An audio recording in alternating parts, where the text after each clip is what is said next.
তালের মরশুম এসে গিয়েছে, তাই বাজারে এখন অনেক তাল পাওয়া যাচ্ছে। তাই সুস্বাদু তাল ক্ষীরের অত্যন্ত সহজ এই রেসিপিটি আজ আমি শেয়ার করলাম।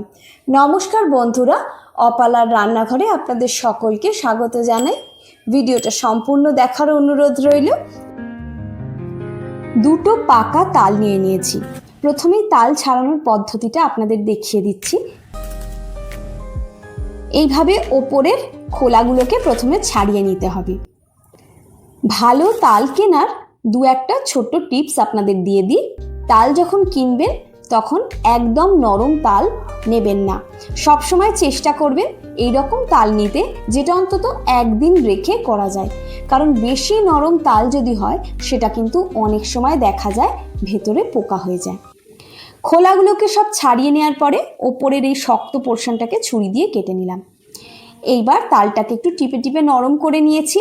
তারপরে ওপরের খোলাগুলোকে টেনে টেনে এইভাবে ছাড়িয়ে নিতে হবে। এইগুলো ছাড়ানোর সময় কিন্তু একটু সাবধানে করবেন, কারণ এগুলোতে ধার থাকে, হাত কেটে যেতেও পারে। ওপরের খোসাটা সম্পূর্ণ ছাড়িয়ে নেওয়া হয়ে গিয়েছে। এবার তালের আটিগুলো ধরে এইভাবে ভাগ করে নিচ্ছি। অনেক সময় তালে কিন্তু দুটো বা চারটে আটিও দেখা যায়, তবে সাধারণত তিনটে আটিওয়ালা তালই বেশি দেখা যায় বাজারে।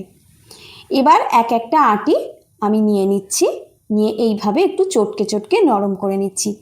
অনেকেই তালের কাঁচটা বার করার জন্য গ্রেটার ব্যবহার করেন, বা ফুটো ফুটো যে সমস্ত থালা বা ওই জালি টাইপের থাকে সেগুলো ব্যবহার করেন। কিন্তু হাতের কাছে কোনো কিছুই যদি না থাকে, সেক্ষেত্রে আমি যেভাবে করছি সেইভাবে তালের কাঁচটা বার করে নিতে পারেন। এইভাবে একটু একটু করে জল দিয়ে তালের আঁটিটাকে চটকে চটকে দেখুন কাঁচটা বার করে নিচ্ছি। নিয়ে একটা ছাঁকনির সাহায্যে আমি তালটাকে ছেঁকে নিচ্ছি। এইভাবে করলে তালের মধ্যে কিন্তু একদমই আঁশ থাকবে না।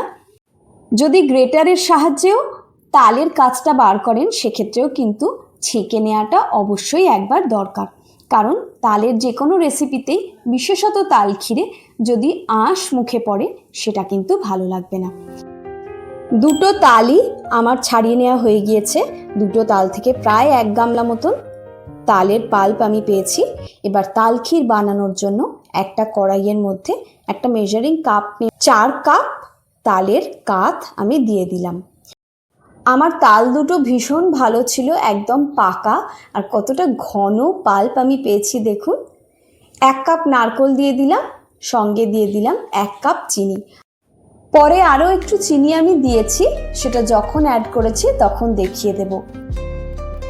তালে চিনির পরিমাণটা অনেকটাই কিন্তু নির্ভর করে তালটা কতটা মিষ্টি তার উপরে।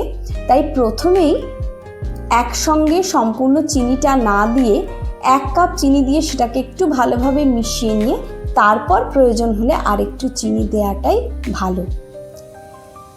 1/4 কাপ চিনি আরও অ্যাড করে দিলাম।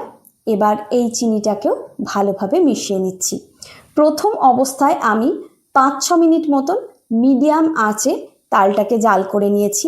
তারপরে মিডিয়াম টু হাই ফ্লেমে মিনিট 15 ধরে তালটাকে ভালোভাবে ফুটিয়ে নিয়েছি। এই সময় কিন্তু তাল আস্তে আস্তে ছিটতে শুরু করে, তাই জন্য আমি একটা ঢাকা দিয়ে এইভাবে তালটাকে ফুটিয়ে নিয়েছি। মিনিট 15 আরও হয়ে গিয়েছে। গ্যাসের ফ্লেমটাকে একটু অফ করে দিয়েছি। এবার এর মধ্যে আমি 1/2 কাপ মিল্ক পাউডার বা গুঁড়ো দুধ মিশিয়ে দিলাম। গ্যাসের ফ্লেম কিন্তু এখনও আমার অফই আছে। গুঁড়ো দুধটাকে তালের সঙ্গে একটু ভালোভাবে মিশিয়ে নিয়েছি। যেহেতু তালটা এই পর্যায়ে অনেকটাই ঘন হয়ে যায়, তাই গ্যাসের ফ্লেমটা অন রেখে যদি গুঁড়ো দুধটাকে মেশাতে যাই, সেক্ষেত্রে কিন্তু ভীষণ পরিমাণে তালটা ছিটবে। তাই গ্যাসের ফ্লেমটা অফ করে গুঁড়ো দুধটা মিশিয়ে নিয়ে আবারও ঢাকা দিয়ে মিনিট 5 আমি হাই ফ্লেমেই ফুটিয়ে নিলাম। গ্যাসের ফ্লেম অফ করে দিয়েছি। এইবার দেখুন তালটা কতটা ঘন হয়ে গিয়েছে, আর এর স্বাদও কিন্তু অসাধারণ হয়েছে। অনেকেই তাল ক্ষীর বানানোর জন্য লিকুইড দুধ ব্যবহার করে থাকেন, কিন্তু সেক্ষেত্রে গরম অবস্থায় দুধটা অ্যাড করলে অনেক সময় ছানা কেটে যাওয়ার সম্ভাবনা থেকে যায়। তাই গুঁড়ো দুধ মেশালে স্বাদটা যেমন অসম্ভব সুন্দর হয়, আর তালটা ছানা কেটে যাওয়ার ব্যাপারও থাকে না। গুড় দিয়েও অনেকে তাল ক্ষীর বানিয়ে থাকেন। সেক্ষেত্রে তাল ক্ষীরের রঙটা একটু কালচে ধরনের হয়ে যায়, যেটা দেখতে খুব একটা ভালো লাগে না। এইভাবে আপনারাও একবার বানিয়ে দেখবেন। দেখবেন তাল ক্ষীরের স্বাদটা হবে কিন্তু অসাধারণ। সবাই ভালো থাকবে, আজ এই পর্যন্তই।